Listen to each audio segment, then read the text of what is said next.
வணக்கம். இன்றைய மாவட்ட செய்திகள்.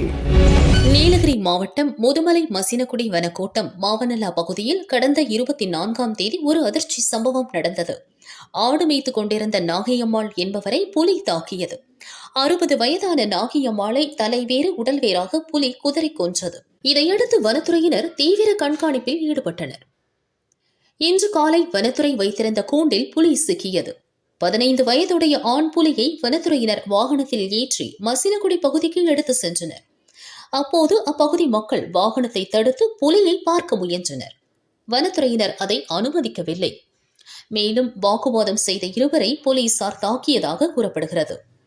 இதனால் ஆத்திரமடைந்த மக்கள் போலீசாரை கண்டித்து ஓட்டி மசினகுடி ரோட்டில் சாலை மறியலில் ஈடுபட்டனர்.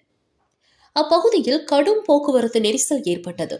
போராட்டக்காரர்களுடன் போலீசார் பேச்சுவார்த்தை நடத்தி வருகின்றனர். கூண்டில் சிக்கிய புலியை சென்னை வண்டலூர் உயிரியல் பூங்காவிற்கு அனுப்ப வனத்துறையினர் நடவடிக்கை எடுத்துள்ளனர். தம்மம்பட்டி டு ஆத்தூருக்கு புதிய பல்சர் பைக்கில் 2 இளைஞர்கள் வந்தனர். மேல்கணவாய் பகுதியில் தம்மம்பட்டி நோக்கி சென்ற ஈச்சர் லாரியுடன் நேருக்கு நேர் மோதினர். விபத்தில் படுகாயமடைந்த இருவரும் தூக்கி வீசப்பட்டு ரத்த வெள்ளத்தில் ஸ்பாட்டிலேயே பரிதாபமாக உயிரிழந்தனர்.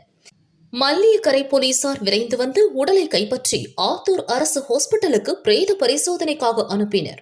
விபத்தில் உயிரிழந்த 2 இளைஞர்களின் அடையாளம் குறித்து போலீசார் விசாரணை நடத்தி வருகின்றனர். புதிய 2 சக்கர வாகனத்தில் ரெஜிஸ்ட்ரேஷன் நம்பர் இல்லாததால் அவர்களின் விவரங்கள் இதுவரை தெரியவில்லை என போலீஸ் தரப்பில் சொல்லப்படுகிறது. சிவகாசி அருகே ஆண்டியாபுரத்தை சேர்ந்தவர் சிவஞான ராஜபூபதி, வயது 60, ஆடு மேய்க்கிறார். நேற்று மாலை 50 ஆடுகளை மேய்ச்சலுக்காக அழைத்து சென்றுவிட்டு வீடு திரும்பினார். அப்போது சிவகாசியில் இருந்து சாத்தூர் செல்லும் ரோட்டில் சுந்தரராஜபுரம் பகுதியில் ஆடுகள் ரோட்டை கடந்து கொண்டிருந்த போது அதே ரோட்டில் மின்னல் வேகத்தில் வந்த கார் ஆடுகள் மீது பலமாக மோதியது. இதில் ஆடுகள் தூக்கி வீசப்பட்டு சம்பவ இடத்திலேயே 10 ஆடுகள் இறந்தன. 12 ஆடுகள் காயமடைந்தன.